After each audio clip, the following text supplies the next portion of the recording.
there, and welcome to Lost in Literature. We'll be doing the Nightmail today by W.H.Auden.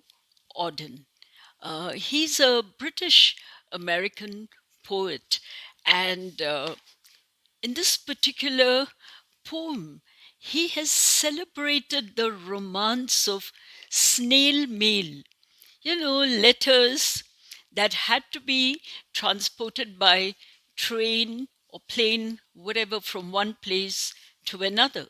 So you know about it. Those were the days, the olden days, when letters would be delivered by postmen, right? And you would have your people waiting, your relatives waiting for the letter. At least that's how it was when I was young, and I would have my grandfathers sending me off to the post office to find out uh, if there was a letter for him. And the funny thing is, I was so young that I really believed that in the post office, people sat all through the night and wrote all those letters and then distributed them around the place, in the morning. It's strange what funny things children believe in. All right, so let's start off with a poem. All right, this is the night mail crossing the border, bringing the check and the postal order. Letters for the rich, letters for the poor, the shop at the corner, and the girl next door. Pulling up the beatok, a steady climb. The gradient is against her, but she's on time. So we are talking about the night mail here, which is traveling from London to Glasgow in this particular, you know, poem. So that's what it's all about, and it's carrying the mail. It just speeds through the night to deliver it to people in Scotland. All right, so that's what it's all about. And what kind of mail is it carrying? It's not just carrying personal letters, but also um, checks, bank documents, and also postal order or money order, where you send money to people in different places. And letters are for rich people and poor people. There is no social distinction here because everybody is same at the heart. Everyone wants a letter. And then, of course, there are letters for the shop at the corner, uh, business letters of transactions or maybe receipts, and personal letters for the girl next door, perhaps romantic letters. And the train. Now, what kind of train is it? It's a very punctual train. No matter what kind of impediment it faces, like, the gradient or incline, like going up the slope, it makes a steady climb, all right? And in spite of it, it's on time. So very punctual. So let's go on to the next bit.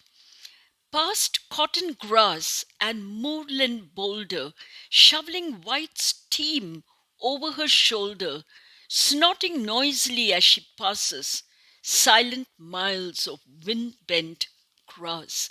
So here we have the description of the terrain. As you know, Scotland is quite a hilly place.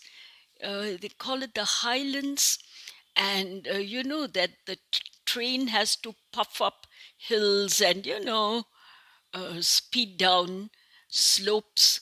So that's a kind of landscape it's passing, all right? And also, um, it crosses a lot of moors, all right, with rather sparse, low vegetation, and the kind of stuff that grows there are just long, rushes of grass, cotton grass, as they call it, with fluffy blooms, um, very picturesque, if you ask me. And then, of course, otherwise, the land is quite rocky and stony because it's basically the moorland. And look at the visual created here of the train passing along, and she is emitting voluminous smoke over her shoulder. Now, shoulder is what we humans have, and if you notice, there is a personification here, the literary device of personification, because the writer wants us, the poet rather, wants us to imagine the kind of train she is, absolutely steadfast, punctual, committed to her duty, responsible.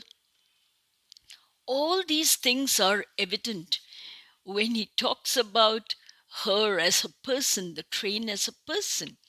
And she also snorts noisily, the sound she makes while she's chugging away. And what kind of, area is she passing through? See, it's night time and everything is silent. And you can feel the wind blowing and the grass, kind of leaning forward with the wind. So it's very, very visual, the imagery given here. Okay, let's go on to the next bit. Birds turn their heads as she approaches, stare from the bushes at her blank faced coaches. Sheepdogs cannot turn her course, they slumber on with paws across. In the farm she passes, no one wakes, but a jug in the bedroom gently shakes. So, as she's passing through the moors, it's only the birds which are, aware of the train's approach in the night. And they kind of observe the coming of the train and stare from the bushes where they are perched at her blank faced coaches. Blank faced? There's nobody there, no passengers, and no windows either, right? And even sheepdogs, they are aware of the train passing through, the night mail passing through, but they are only used to herding sheep. And they know there is no use barking and running after the train because it's not going to pay any heed to the dogs. So they just rest their, face on their paws and go to sleep. And what about the farmhouses the train passes? The occupiers of the farmhouses are fast asleep because it's night time. But there are inanimate objects that kind of vibrate in the houses, right? Because of the tremor on the ground, the slight, the vibration, can be felt only by these inanimate objects like the jug, right? Dawn freshens. The climb is done. Down towards Glasgow she descends, towards the steam tugs yelping down the glade of cranes, towards the field of apparatus, the furnaces, set on the dark plain like gigantic chessmen. All Scotland waits for her. Okay? In the dark glens, beside the pale green sea lochs, men long for news. So that's what happens here. Once she has crossed the border, the train slowly, somewhere along the line, starts descending into Glasgow. All right? And what kind of a place is Glasgow? It is the hub of industries and factories, right? In Scotland. And in fact, the train passes along the Glasgow harbour. And, you know, um, there are steam tugs out here. Steam tugs are these boats that are used, to tow other vessels. And what kind of vessels do you think they are towing?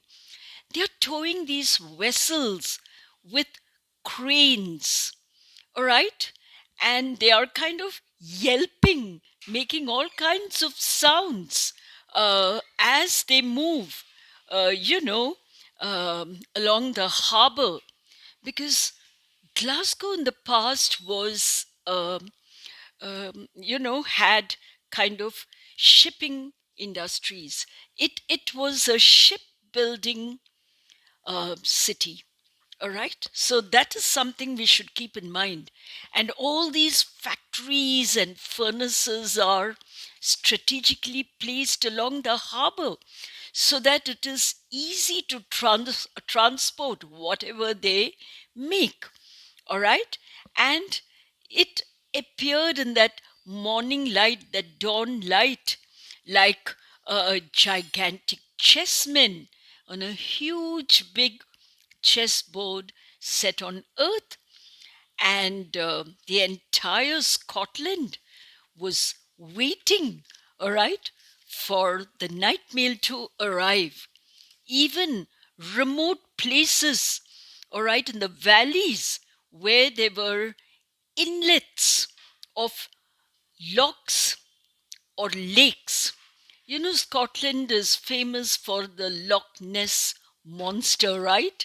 So these lochs were lakes formed by sea, flowing in through these inlets. All right. Even men in these remote places longed for news. So let's go on to the next part. Letters of thanks, letters from banks, letters of joy from the girl and the boy, receipted bills and invitations to inspect new stock or visit relations, and applications for situations, and timid lovers' declarations. So there you are. All kinds of letters were being carried by the night mail. Official letters and from banks, receipted bills,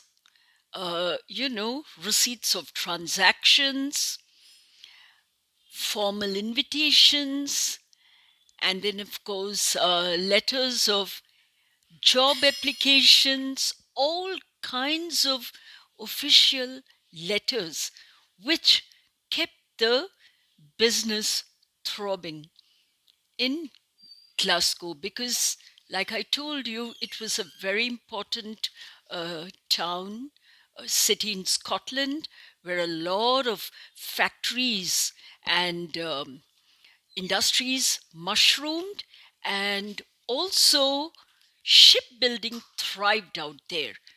But formal letters were not all. There were also personal letters from girls and boys, naturally, love letters, and invitations to functions, ceremonies, births, and letters from relatives, all these things, and timid lovers, lovers who didn't dare to declare their love to the one they cared for, but instead they wrote a secret letter. How fun! All right, on to the next bit.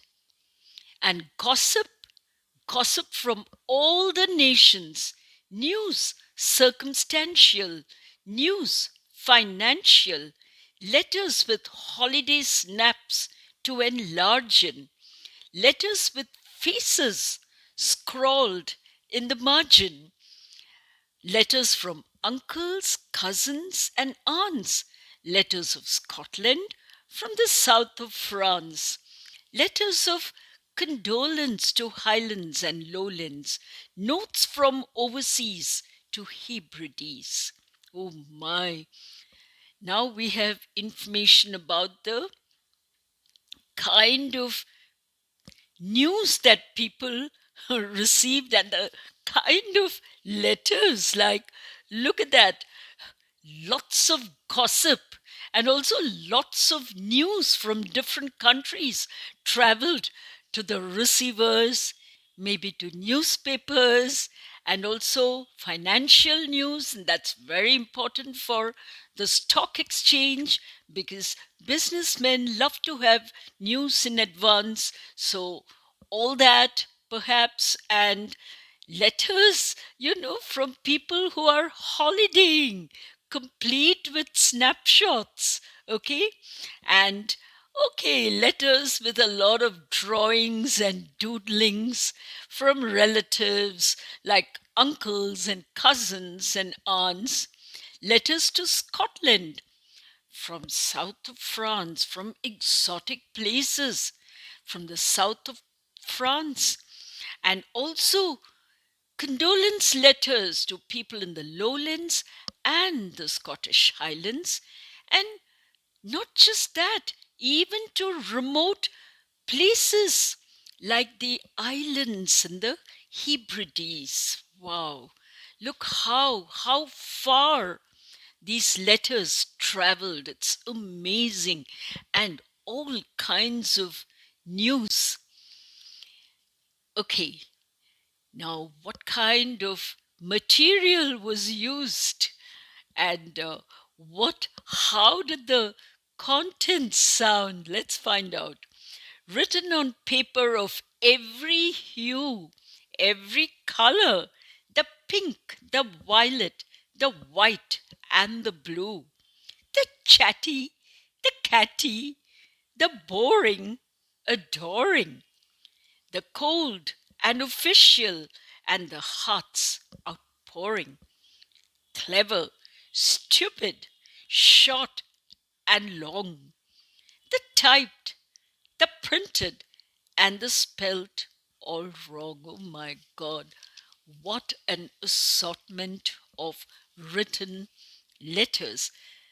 All kinds of stationery was used. The paper would be colored, and maybe even different kinds of paper of varied thickness, or those light ones. Oh my God, it's so exciting. And of course, uh, what kind of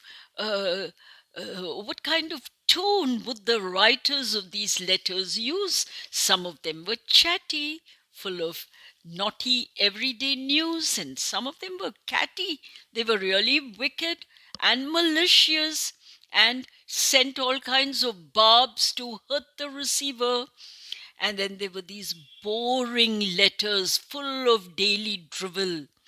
And then these adoring ones where the writer is pouring her heart out. All right. And then, of course, the cold official communications. And of course, the strong feelings poured out from the heart. So these letters, they were clever, where the writer had enjoyed penning it. They were stupid. There were also such letters.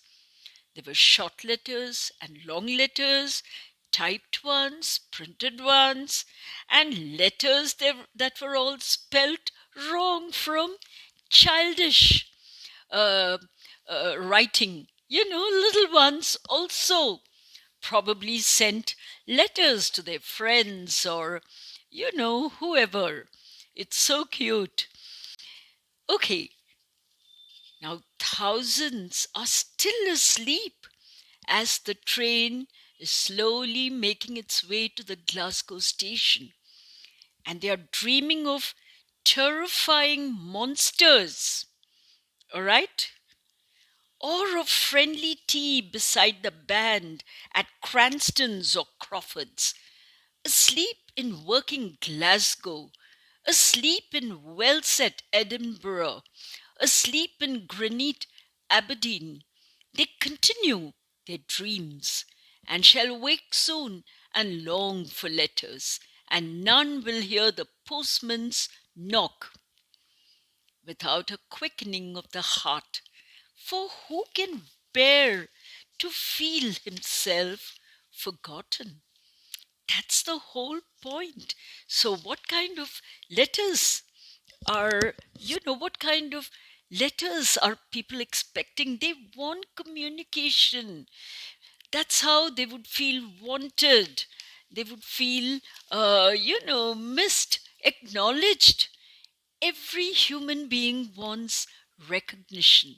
So basically, that's exactly what the snail mail did, right? I don't know. I used to be delighted getting letters when I was young. I had these pen pals, who would write to me from different countries, and I would deliberately kind of communicate with them, telling them about my hobbies and whatnots. And they would send me these lovely letters with, of course, fascinating uh, English to read and lovely stamps, on the envelopes. Oh my God, the stamps were magical. And I used to collect them in an album. So when people are sleeping in Glasgow, some are dreaming of Loch Ness monsters because they are anxious. All right, they are anxious in their subconscious mind, maybe worried about something or the other. And then there are those who are having happy dreams of drinking tea in lovely, friendly restaurants, or asleep in Edinburgh, or, or Aberdeen. And all these people, they keep dreaming. And what do they dream about? They want to receive long letters when they are awake. All right? And whenever they hear the postman's knock, there is such a rush of expectation in the heart because nobody wants to be forgotten. It's such a lovely feeling when people reach out. So that's where we come to the end of this gorgeous poem. And I hope you people subscribe to my channel, Lost in Literature. I'll be bringing in more and more stuff from, the ICSE treasure chest. Sorry, the name is reading all upside down. Uh, Incidentally, this particular poem, The Nightmail, was a kind of verse commentary, we are told, for the final minutes of a documentary film of the same title, The Night Mail. And in fact, Auden has written the lines in such a way that you can feel the movement of the train. Really fascinating. So I leave you with this lovely poem, and do hit a like and come back for more. Bye for now.